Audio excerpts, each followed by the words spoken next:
BPC স্বাস্থ্য কথায় স্বাগত আপনাদের সবাইকে। আজ আমরা কথা বলবো একটি বহুল আলোচিত মাছ পাঙ্গাস নিয়ে। পাঙ্গাস মাছের জনপ্রিয়তা আমাদের দেশে দিন দিন বেড়েই চলেছে, কিন্তু এই মাছ কি আসলেই স্বাস্থ্যকর, নাকি এর আড়ালে লুকিয়ে আছে ক্ষতিকর গল্প? পাঙ্গাস মাছ সহজে চাষযোগ্য, দামেও সস্তা। গরিব মধ্যবিত্ত পরিবারগুলো সস্তায় মাছের চাহিদা পূরণে পাঙ্গাসকেই বেছে নেয়। উপকারিতা: পাঙ্গাস মাছের সবচেয়ে বড় উপকারিতা এটি সহজে বড় হয়, 6 মাসেই বিক্রির উপযোগী হয়। এতে রয়েছে protein, omega 3 fatty acid, vitamin D আর মিনারেলস।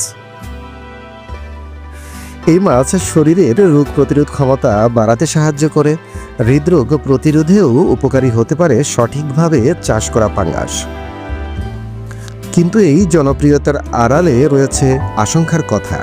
পাঙ্গাস মাছ চাষে অনেক সময় অতিরিক্ত কেমিক্যাল, হরমোন ও ক্ষতিকর অ্যান্টিবায়োটিক ব্যবহার করা হয় দ্রুত ওজন বাড়ানোর জন্য।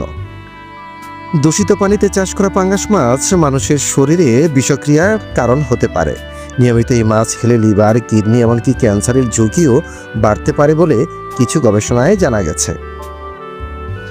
তাহলে উপায় কি? মাছ খেতে হবে, কিন্তু সচেতন হয়ে। পাঙ্গাস কিনতে হবে বিশ্বস্ত চাষি বা বাজার থেকে। ভালোভাবে ধুয়ে রান্না করতে হবে।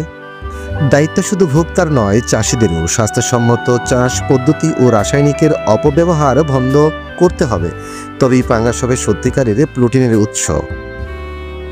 সুস্থ মাছ, সুস্থ জীবন। সচেতন থাকুন, নিরাপদ থাকুন। আসুন নিজেকে বদলাই, বদলে যাবে দেশ। ধন্যবাদ।